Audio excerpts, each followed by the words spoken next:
Monsieur Cheikh Tidiane Diop, directeur général de la comptabilité publique et du Trésor. Vous présidez aujourd'hui l'Assemblée extraordinaire de votre syndicat, du syndicat de votre de l'entreprise que vous dirigez. Aujourd'hui, on vous a vu formuler des doléances. Quelle est la réponse que vous leur donnez en cette période? Mais merci bien. Je voudrais d'abord me réjouir de la tenue de cette Assemblée générale extraordinaire, une Assemblée générale de mi-parcours pour faire un bilan d'étape.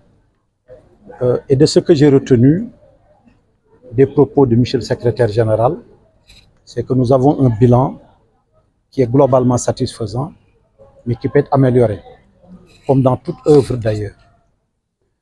Le parfait, c'est un idéal vers lequel nous tendons, mais que nous n'atteindrons peut-être jamais.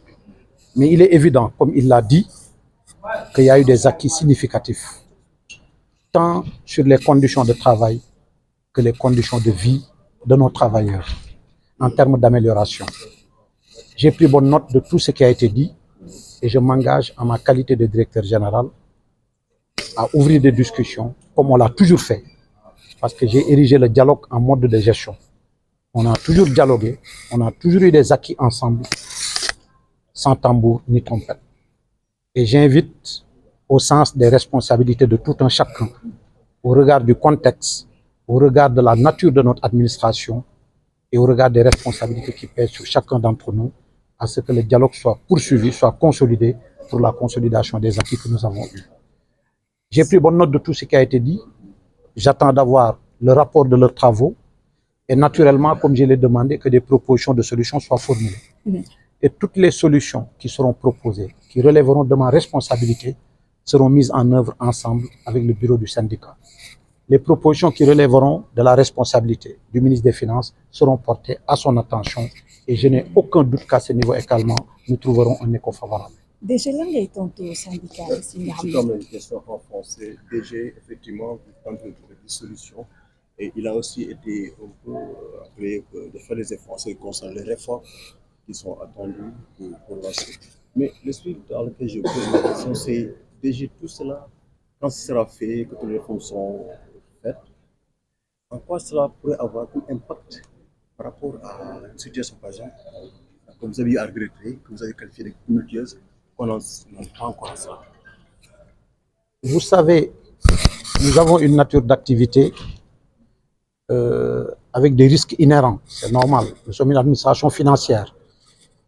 Qu'il y ait par moment, je le dis malheureusement pour le regretter, que certains d'entre nous posent des actes, soit de l'intérieur ou de l'extérieur, d'indélicatesse, c'est des choses qui ont toujours traversé la vie d'une administration financière.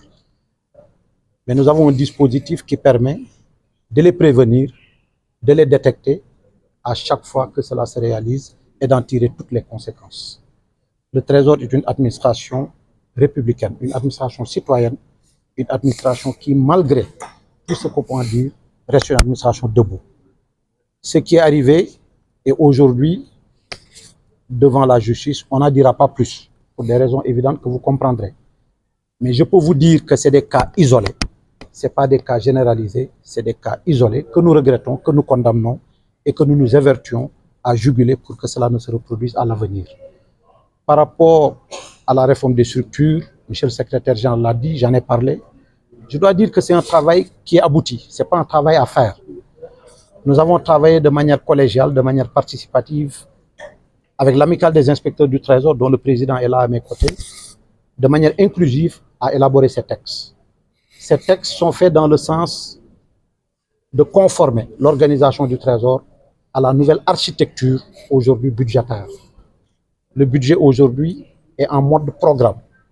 Et nous nous sommes dit, les programmes étant de ressort ministériel, il fallait que le Trésor organise son dispositif comptable en périmètre ministériel avec l'avènement des directions comptables ministérielles.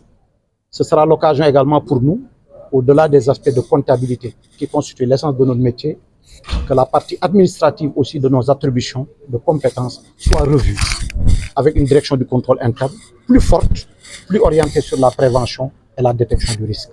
Et également une plus grande intégration de l'informatique avec la perspective de l'intelligence artificielle. Il faut que le Trésor se mette en pointe pour anticiper sur ces réformes-là qui, tôt ou tard,